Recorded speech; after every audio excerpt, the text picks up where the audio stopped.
Assalamualaikum warahmatullahi wabarakatuh. Halo, selamat pagi semuanya. Selamat pagi, siang, sore, malam deh buat yang nonton video ini. Nah, perkenalkan kami mahasiswa dari Analisis Kimia Sekolah Vokasi Institut Pertanian Bogor. Nah, pada kesempatan kali ini, kami mahasiswa Analisis Kimia akan membahas mengenai materi analisis pangan. Nah, sebelum kita masuk ke topik yang akan kita bahas nih, dalam pertemuan kali ini, sebelumnya alangkah baiknya kita perkenalan dulu kali ya. Oke, perkenalkan nama saya Dera Paramita, kemudian saya ditemani oleh 4 orang teman saya. Ada Michelle Leonata. Halo Michelle. Iya. Terus ada Iqmalia Safira, ada Siti Safira, kemudian ada M. Fadila Saputra, satu-satunya cowok ya di kelompok ini. Oke, oke.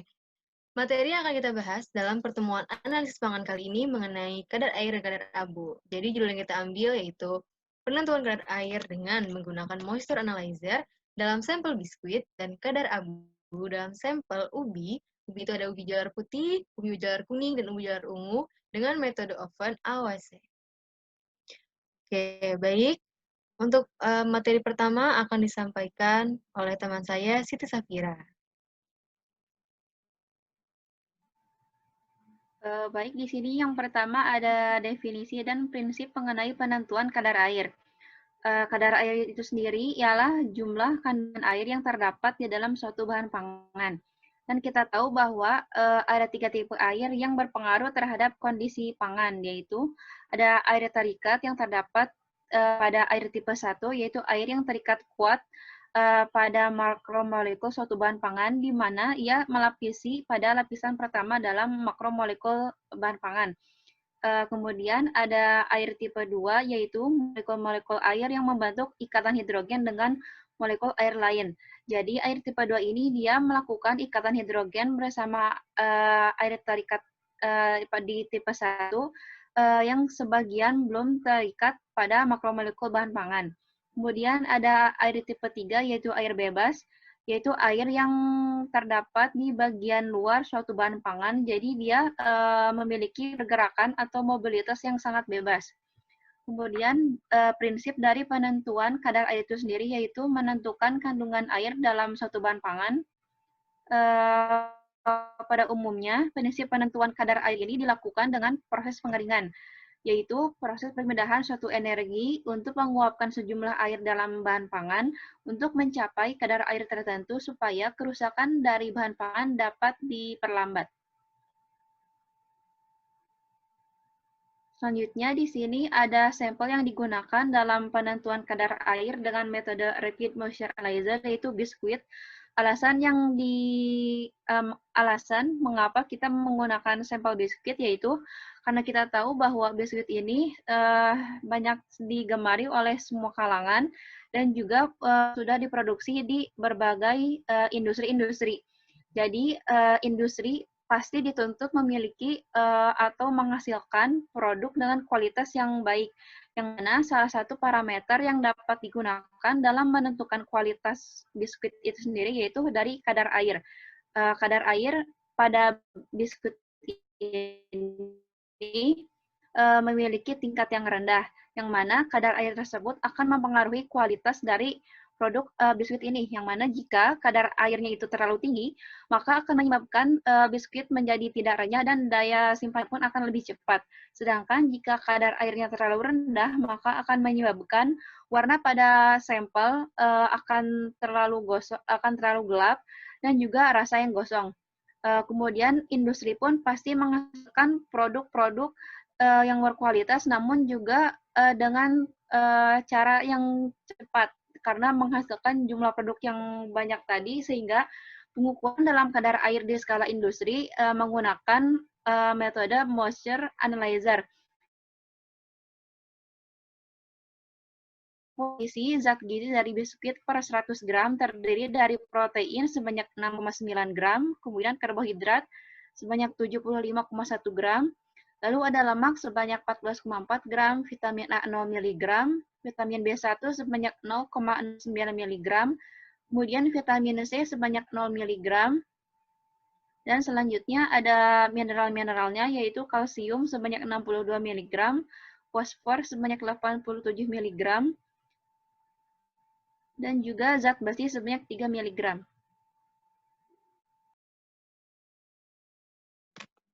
Oke. Selanjutnya kita akan bahas nih masuk ke metode yang tadi telah kita singgung di judul awal. Metode yang kita gunakan yaitu metode Rapid Moisture Analyzer. Ada dua bahasan pokok yang akan kita bahas lebih dalam di pembahasan kali ini. Pertama, mengenai pengenalan alat. Boleh Iqmal, pengenalan alat? Ya, metode Rapid Moisture Analyzer ini kita ambil atau bisa dilihat metodenya lebih dalam di buku Nelson 2017 yang judulnya itu Food Analysis Laboratory Manual. Nah, kita bisa lihat di slide berikut. Di sini ada beberapa bagian untuk moisture analysis. Oke, pertama bagian kita bahas mengenai one-click method selection. Nah, maksudnya apa sih? Nah, di sini kan kita bisa lihat nih, ada beberapa tombol nih, ini. Nah, jadi maksudnya di sini adalah kita hanya perlu satu klik aja, tidak perlu banyak prosedur untuk menggunakan moisture analyzer ini. Kemudian, di sini kita bisa lihat ada display atau layar yang menerangkan seputar suhu yang digunakan, seputar kecepatan untuk pengukurannya, ataupun hasil dari kadar air yang dihasilkan. Kemudian juga tertera ada grafik yang bisa kita pindahkan atau jika kita membutuhkan dalam bentuk hard file-nya atau soft file-nya, bisa kita langsung share ke Excel. Nah, bisa dilihat grafiknya nanti akan timbul seperti ini, seperti gambar yang tertera pada slide ini. Kemudian di sini terdapat bagian seperti pen gitu ya di tengah-tengah alat ini. Nah, ini gunanya untuk menampung sampel yang akan kita ukur kadar airnya. Seperti itu. Kemudian di sini ada tulisan fast. Nah, di kanan kiri ini juga sebenarnya ada tombol putih, beberapa tombol yang bisa digunakan untuk mengukur berapa sih kecepatan yang kita butuhkan untuk mengukur kadar air dalam sampel ini. Jadi itu dalam alat ini ada 3 kecepatan, standar, bertahap, kemudian sangat cepat. Kemudian di sini juga ada optimal switch off kriteria. Nah, maksudnya adalah kita bisa mengoptimalkan atau penonaktifan yang secara otomatis jika pengukuran sampel itu telah selesai. Nah, kemudian di sini ada routine operation without touching a button. Nah, ini seperti spektrofotometri ya, yang kalau untuk mengukur sampelnya, kita hanya perlu membuka bagian tutup dari alat ini, kemudian dimasukkan sampelnya, dan kita tutup kembali. Nah, di situ langsung bisa terukur berapa sih kadar airnya dalam sampel ini. Jadi tidak perlu kita pencet-pencet tombol lainnya lagi. Nah, di sini faktor terpenting berjalannya alat moisture analyzer ini yaitu halogen heating. Jadi di sini menggunakan pemanasan halogen. Oke, baik. Di sini kita tertera ada teknologi halogen. Nah, ini kita lihat di sini ada lampu. Nah, lampu yang digunakan ini adalah lampu halogen. Ya, kisaran panasnya dari 3000 Kelvin sampai 5000 Kelvin. Di mana panasnya ini tergantung dari si lampu halogen ini. Ketika warnanya itu kuning, seperti ini, dia itu menandakan pemanasan itu masih pemanasan rendah. Suhu yang digunakan masih rendah. Nah, biasanya itu 3000 Kelvin. Ketika nanti lampunya ini makin lama makin putih, nah, disitu menandakan bahwa cahayanya itu pemanasan itu paling tertinggi, yaitu 5000 Kelvin. Nah, jadi kalau dilihat dari gambar pada slide ini, mungkin pemanasan yang digunakan adalah pemanasan masih suhu rendah, yaitu 3000 Kelvin, karena warna lampunya warna kuning. Nah, kemudian siklus apa sih yang bisa mengakibatkan atau bisa membuat kok menggunakan moisture analyzer ini bisa cepat gitu? Karena di sini kita menggunakan gas halogen yang mengikat kuat uap tungsten menjadi tungsten halida. Nah, ketika halida tersebut menyentuh tungsten filamen yang sedang membara, senyawa tersebut kembali terpecah, di mana gas halogen kembali terlepas, sementara tungsten kembali melekat pada filamen. Nah, siklus ini akan terjadi nih secara berulang-ulang, terus-menerus menghasilkan cahaya lampu yang stabil dan panas yang stabil. Nah, Kemudian siklus ini kita sebut dengan siklus halogen atau halogen cycle. Nah, maka dari situlah bisa membuat pemanasan pada moisture analyzer ini cepat, merata, dan kontrol suhunya itu akan akurat. Nah, selanjutnya langsung kita masuk ke prinsip percobaan dengan metode rapid moisture analyzer.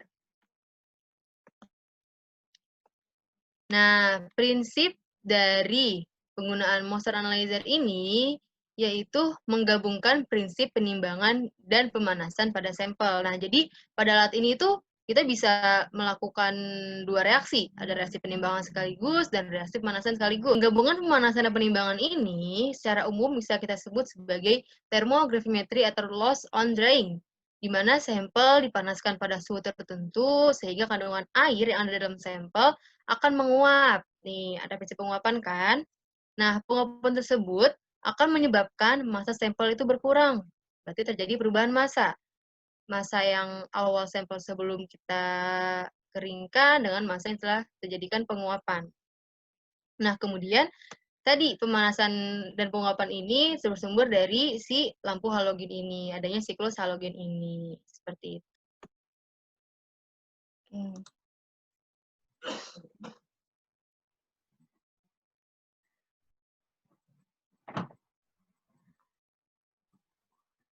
Baik, sebelum menuju ke metode atau prosedur penggunaan moisture analyzer untuk menentukan kadar air, ada baiknya moisture analyzer ini dikalibrasi terlebih dahulu.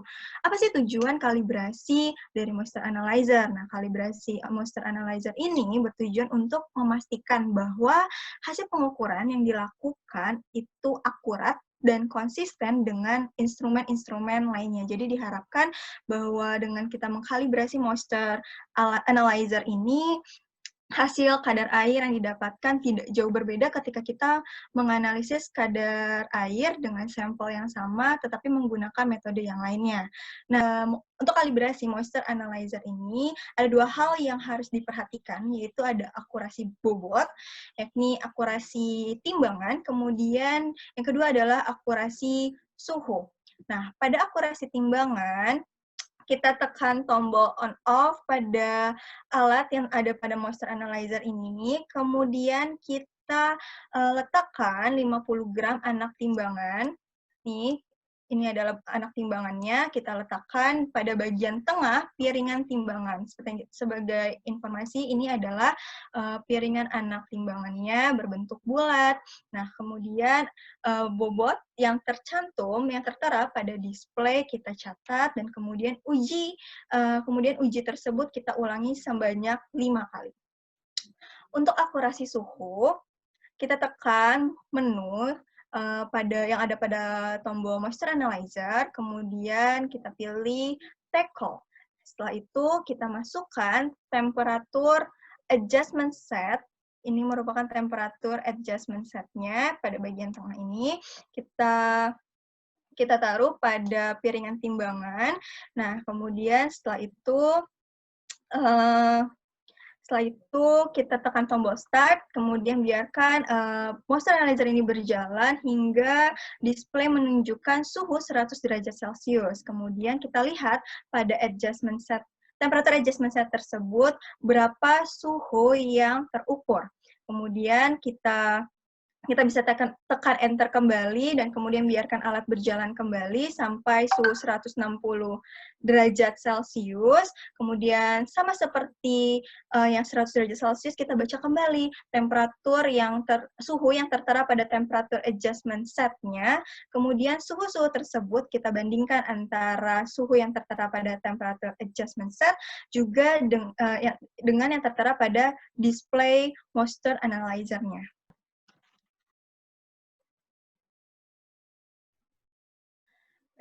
Nah, setelah kita melakukan kalibrasi moisture analyzer, kita bisa menggunakan moisture analyzer ini untuk uji kadar air terhadap sampel. Dalam hal ini adalah sampel biskuit. Prosedurnya cukup sederhana, di mana sampel biskuit yang sudah kita pecah-pecahkan, yang sudah kita homogenkan ukuran sampelnya, kita masukkan dalam wadah sampel, kemudian kita letakkan di atas piringan timbangan. nanti akan tertera, akan terlihat berapa sampel yang tertimbang atau yang akan diukur dengan menggunakan moisture analyzer untuk uji kadar air ini. Setelah itu kita tekan tombol start dan kemudian biarkan alat moisture analyzer ini berjalan dan nanti hasil yang terukur berupa persen kadar air. Jadi ketika kita menggunakan moisture analyzer ini kita tidak perlu menghitung bobot kosong dari wayannya dulu, tapi melalui alat ini kita sudah mendapatkan hasil berupa persen kadar airnya, di mana dari pemanasan tadi setelah dijelaskan sebelumnya dengan menggunakan lampu halogen sebagai suhu dengan suhu panasnya itu kurang lebih 3.000 sampai 5.000 Kelvin akan membantu percepatan proses penguapan, jadi air-air bebas yang ada pada senyawa-senyawa dalam biskuit ini akan terlepas dan kemudian uap-uapnya tersebut akan terukur dalam moisture analyzer dan didapatkan hasil berupa persen kadar air.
Penentuan kadar air dengan moisture analyzer.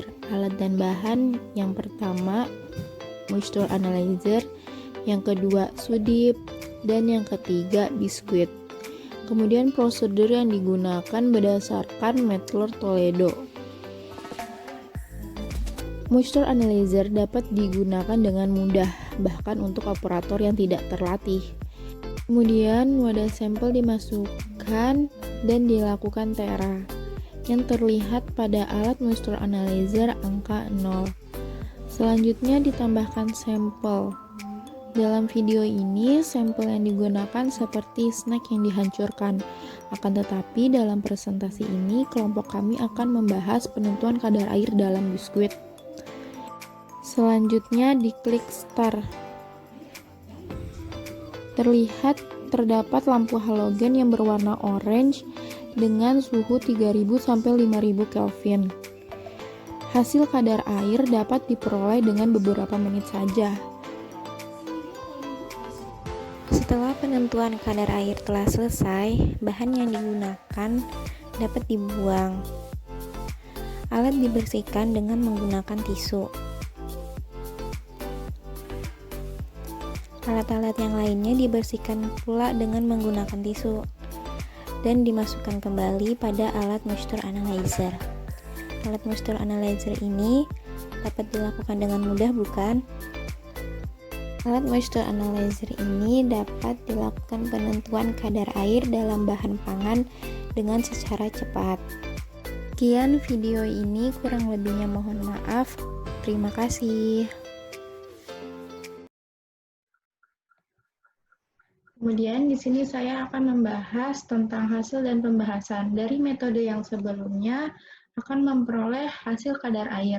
Di sini sebelum akan menghasilkan biskuit, perlu ada perlakuan-perlakuan sebagai berikut, yaitu adanya transfer panas, radiasi, dan konveksi, kemudian T2 juga sama, transfer panas, radiasi, dan konveksi, dan T3 itu transfer panas, konveksi. Maksudnya di sini transfer panas radiasi yaitu proses panas mengalir dari suhu tinggi ke suhu rendah pada benda-benda yang terpisah di dalam ruang. Dan maksudnya transfer panas konveksi yaitu perpindahan panas yang mana alirannya tersebut berasal dari luar. Contohnya yaitu plat panas dihembus udara dengan kipas atau blower. Di sini dihasilkan kadar air dari T1 yaitu 2,35 dan T2 2,46 dan T3 yaitu 2,17. Di sini ada perbedaannya antara T2 dan T1, T2 dan T3. Berdasarkan penelitian Wihenty dan kawan-kawan 2017, sampel dilakukan dengan perlakuan T1 dan T2 menggunakan perpaduan antara transfer panas radiasi dan konveksi. Dan perlakuan T3 menggunakan panas konveksi. Di sini kadar air salah satu karakteristik yang sangat penting pada bahan pangan. Apabila kadar airnya rendah, maka mudahnya bakteri, kapang, dan kamir untuk berkembang biak pada bahan pangan tersebut, sehingga terjadi perubahan pada bahan pangan. Akan tetapi, semakin rendah kadar air, maka makin lambat pertumbuhan mikroorganisme berkembang biak. Di sini ada faktor-faktor yang mempengaruhi kadar air, yaitu suhu. Semakin besar perbedaan suhu antara medium panas, pemanas dengan bahan pangan, semakin cepat perpindahan panas ke bahan pangan. Dan semakin cepat pula penguapan air dari bahan pangan sehingga akan meminimalisir waktu yang digunakan. Kemudian di sini ada luas permukaan. Pada umumnya, bahan pangan yang dikeringkan mengalami pengecilan ukuran, baik secara diiris, dipotong. Luas permukaan yang tinggi juga menyebabkan air lebih mudah difusi atau menguap dari bahan pangan sehingga kecepatan penguapan air lebih cepat dan bahan pangan menjadi lebih kering. Kemudian di sini ada tekstur.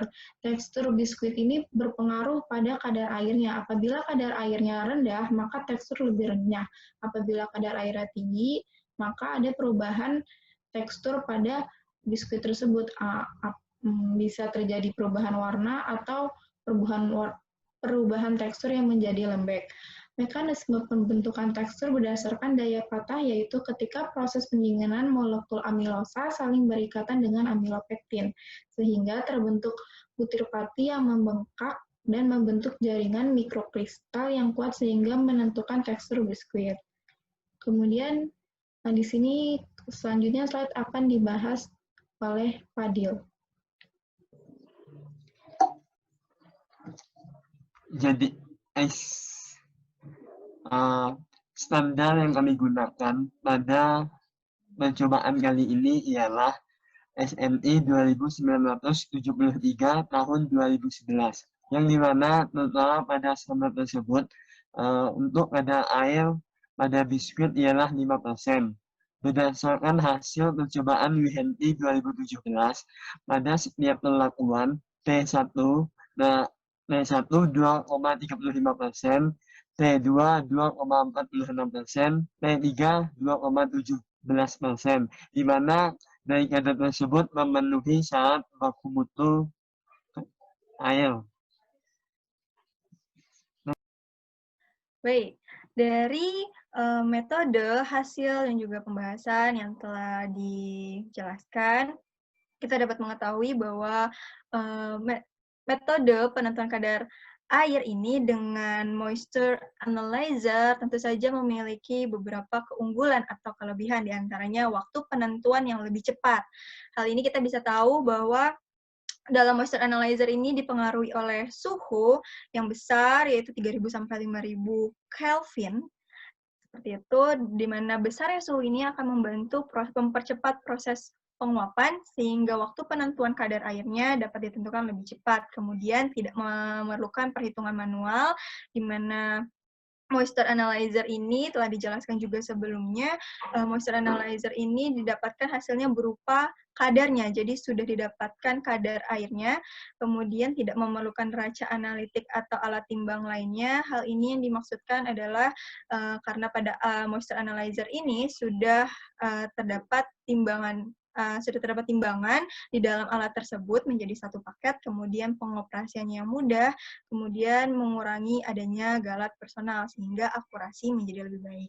Namun, pada moisture analyzer tentu yang namanya alat, tentu saja alat memiliki kelebihan dan kekurangan. Nah, di antaranya kekurangan pada moisture analyzer ini tentu saja biaya alat yang tidak murah.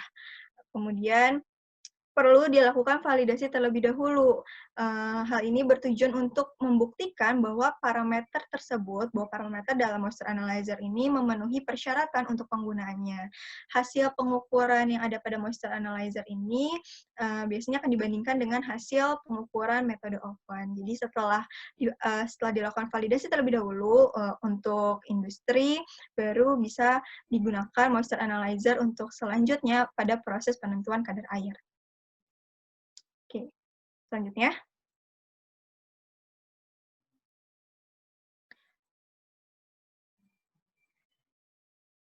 Ya, berikut adalah metode lain dari penentuan kadar air, di mana ini diambil dari buku Food Analysis. Di antaranya merupakan metode Owen dengan prinsip gravimetri, prinsip penimbangan atau pengeringan bahan melalui pemanasan, kemudian ada distilasi. Nah, di sini distilasi toluena, yaitu menggunakan toluen yang bersifat immiscible, yaitu jenis pelarut yang tidak dapat bercampur dengan air. Jadi campuran yang didestilasi itu akan dikumpulkan dan volume air yang hilang akan diukur. Selanjutnya analisis near infrared. Nah, analisis near infrared ini cukup menarik ya, berdasarkan prinsipnya radiasi inframerah pada frekuensi tertentu akan terserap oleh gugus OH, yaitu gugus fungsi karakteristik air. Nah, pengukuran kadar air ini ditentukan dengan mengukur energi yang dipantulkan atau ditransmisikan oleh sampel, yang mana berbanding terbalik dengan energi yang diserap. Nah, kemudian yang terakhir itu ada Carl-Fisher, yaitu berdasarkan titrasi dengan reagen Carl-Fisher, yaitu iodin dan sulfur dioksida. Nah, penentuan kadar air dengan metode Carl-Fisher ini berdasarkan prinsip reaksi redox.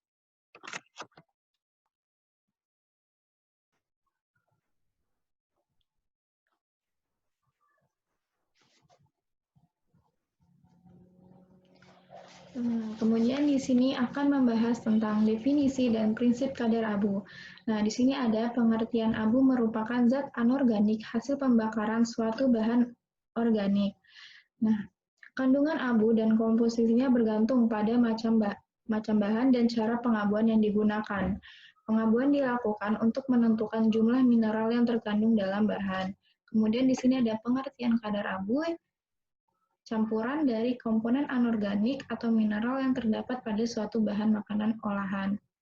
Nah, di sini dalam bahan pangan terdiri dari 96% bahan organik dan air, sedangkan sisanya merupakan unsur-unsur mineral. Semakin tinggi nilai kadar abu, maka semakin tinggi pula kandungan mineral dalam bahan pangan, tetapi tidak diketahui apakah itu mineral esensial atau mineral non-esensial. Kemudian di sini ada prinsip secara umum, yaitu bahan organik dibakar pada suhu 550 derajat Celcius melakukan penyimbangan zat yang tertinggal setelah proses pembakaran. Di sini itu akan mengoksidasi semua zat organik pada suhu yang tinggi, sekitar 500-600 derajat Celcius. Kemudian di sini kadar abu dapat digunakan untuk menentukan baik atau tidaknya suatu pengolahan, mengetahui jenis bahan-bahan yang digunakan, menentukan parameter nilai gizi suatu bahan makanan. Nah, di sini dalam sampel yang akan kita gunakan yaitu ubi jalar. Dalam komponen ubi jalar memiliki zat organik seperti protein, lemak, dan pati yang akan dipanaskan atau dioksidasi dengan suhu 550 derajat Celcius yang akan menghasilkan abu atau zat anorganik. Abu zat organik ini berhubungan dengan mineral, yaitu mineral dalam ubi jalar yaitu fosfor, besi, dan kalsium.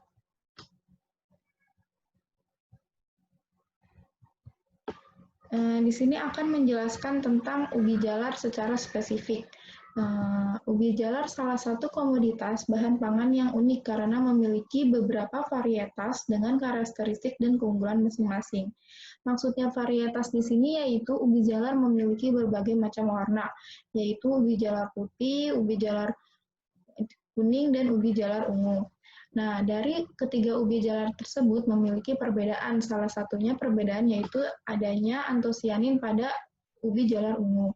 Kemudian adanya perbedaan rasa pada ketiga ubi jalar tersebut, yaitu ubi jalar putih lebih manis dibandingkan dengan ubi jalar kuning dan ubi jalar ungu.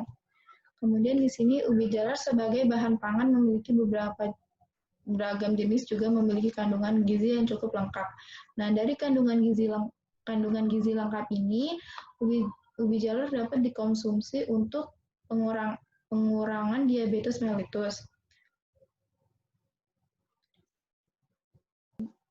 Berikut yaitu komposisi gizi pada ubi jalar, yaitu yang terlihat di sini yaitu untuk protein yang paling tinggi yaitu 1,8, karbohidrat yang paling tinggi pada ubi kuning yaitu 32,3, kemudian terdapat lemak, kalsium, fosfor, dan lain-lainnya. Dan ada perbedaan yaitu antosianin yaitu 110,51 pada ubi jalar ungu. Nah, antosianin ini berfungsi sebagai anti kanker pada tubuh manusia.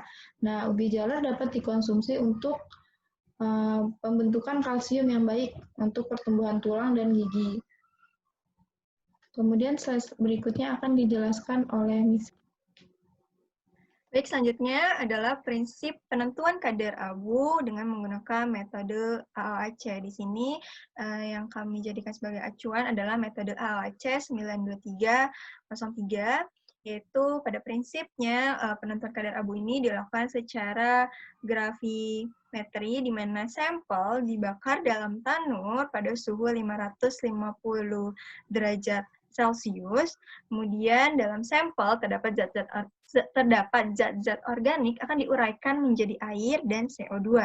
Dan kemudian zat-zat anorganik dalam sampel akan tertinggal dan akan dihitung sebagai kadar abu. Jadi zat-zat anorganik ini akan berbentuk seperti abu, akan tertinggal menjadi abu, kemudian hasil pembakarannya atau hasil abunya ini akan ditimbang, kemudian diukur sebagai kadar abu. Selanjutnya di sini ada prosedur mengenai penentuan kadar abu pada sampel tepung ubi jalar yang menggunakan metode OAC dan merujuk pada SNI nomor 3751 tahun 2009.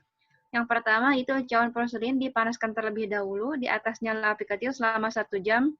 Kemudian cawan dimasukkan ke dalam tanur dengan suhu 550 plus minus 10 derajat Celcius. Lalu didinginkan di dalam desikator selama 1 jam dan ditimbang cawan sebagai bobot kosongnya dan ditulis sebagai W1. Kemudian sampel tepung ubi jalar ditimbang sebanyak 3-5 gram dan ditulis sebagai bobot sampel yaitu W. Kemudian sampel diarangkan di atas nyala api kecil dan cawan kemudian dimasukkan ke dalam tanur dengan suhu 550 plus minus 10 derajat Celcius selama 5-8 jam. Kemudian cawan didinginkan di dalam desikator selama 30 menit dan ditimbang sebagai bobot abu awal yang kita peroleh. Kemudian cawan dimasukkan kembali ke dalam tanur selama 1 jam dan didinginkan di dalam desikator selama 30 menit. Yang mana prosedur ini diulang terus sampai diperoleh bobot abu yang konstan dengan selisih bobot abu pada awal ditimbang dengan bobot abu akhir selisihnya sebesar maksimal 1 mg dan dicatat sebagai W2. Kemudian abu dapat dihitung dengan menggunakan rumus W2 dikurangi W1 dibagi W dikali 100%.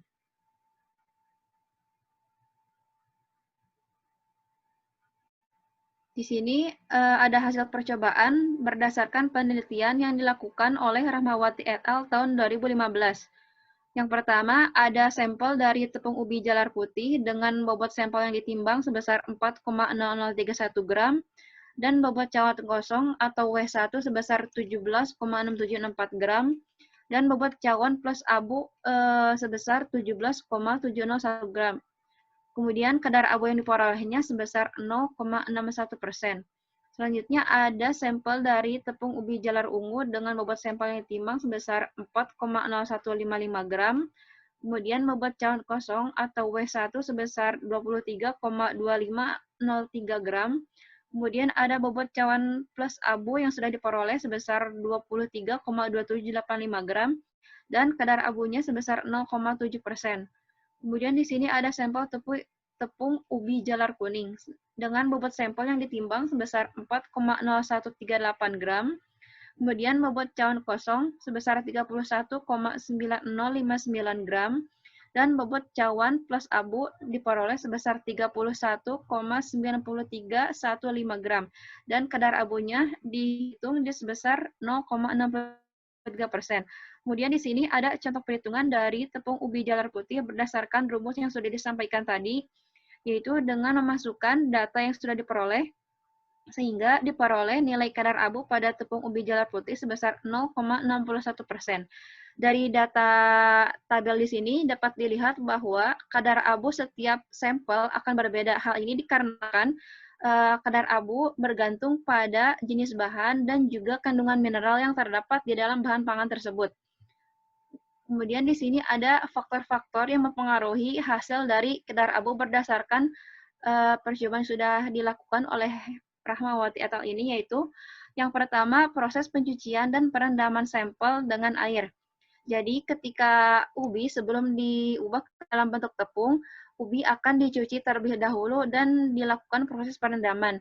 Yang mana apabila proses ini terlalu lama, maka akan menyebabkan kadar abu menurun. Hal ini dikarenakan mineral-mineral yang terdapat di dalam sampel akan melarut. Kemudian proses penguapan mineral selama proses pengabuan. Apabila proses pengabuannya ini terlalu lama, maka akan menyebabkan abu juga semakin kurang. Kemudian ada varietas, lokasi, dan musim tanam. Yang mana si lokasi tanam setiap ubi jalar ini akan berpengaruh terhadap nilai abu atau kandungan mineral yang terdapat di dalam sampel, karena berkaitan terhadap jenis tanah di daerah yang ditanam. Kemudian ada umur panen ubi jalar. Jadi semakin lama ubi jalar dipanen, maka akan menyebabkan mineral-mineral yang terdapat di dalam abu akan meningkat. Hal ini dikarenakan ubi akan semakin meresap mineral-mineral yang berasal dari tanah dan juga dipengaruhi oleh lamanya pengeringan. Jadi setelah ubi dicuci dan direndam tadi, maka ubi akan dikeringkan selama beberapa waktu tertentu, yang mana apabila proses pengeringannya ini terlalu lama akan menyebabkan kandungan air yang terdapat di dalam sampel akan terurai, yang menyebabkan kandungan-kandungan lain seperti glukosa, lemak, serta mineral akan meningkat. Dari nilai kadar abu yang diperoleh ini akan menentukan kualitas atau mutu pati ataupun tepung ubi jalar yang diperoleh, baik dari segi warna maupun dari kandungan mineralnya, yang mana apabila kadar abu terlalu tinggi akan menyebabkan warna pada tepung tidak terlalu baik. Jadi kualitas dari tepung ubi jalar yang diperoleh pun akan tidak baik juga.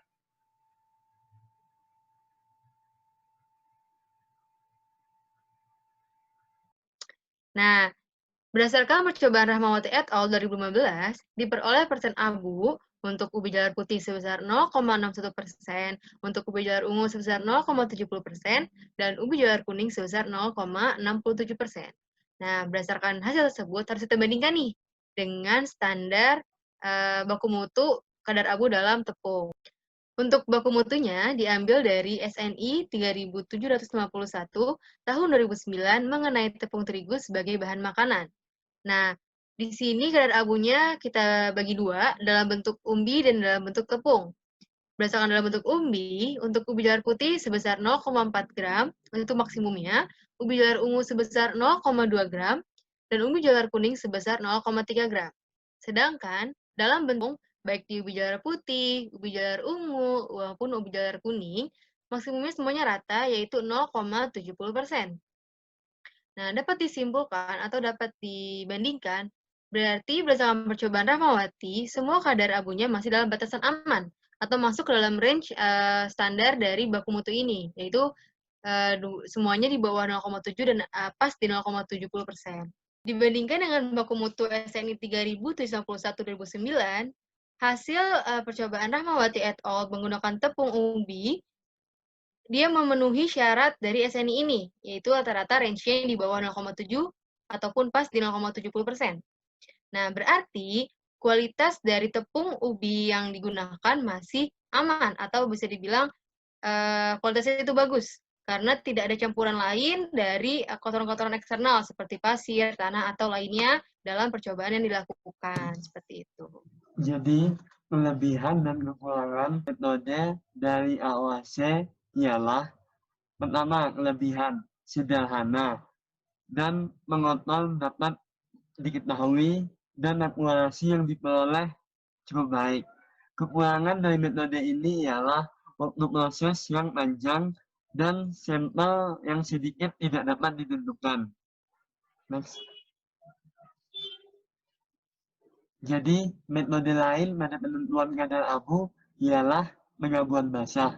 Prinsip pada pengabuan basah ini sendiri ialah penambahan reagen kimia tertentu ke dalam bahan sebelum dilakukan pengabuan.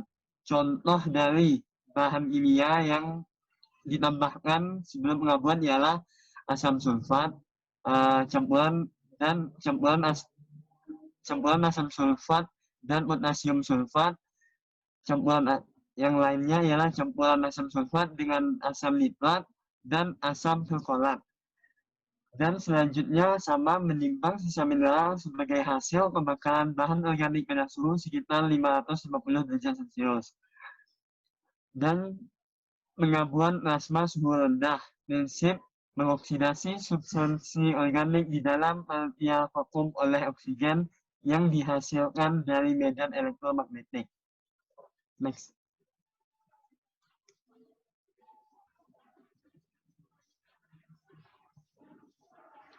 Jadi, simpulan yang diperoleh dari hasil percobaan pada penentuan kadar air pada biskuit dari masing-masing perlakuan T1 2,35%, T2 2,46%, dan T3 2,17%.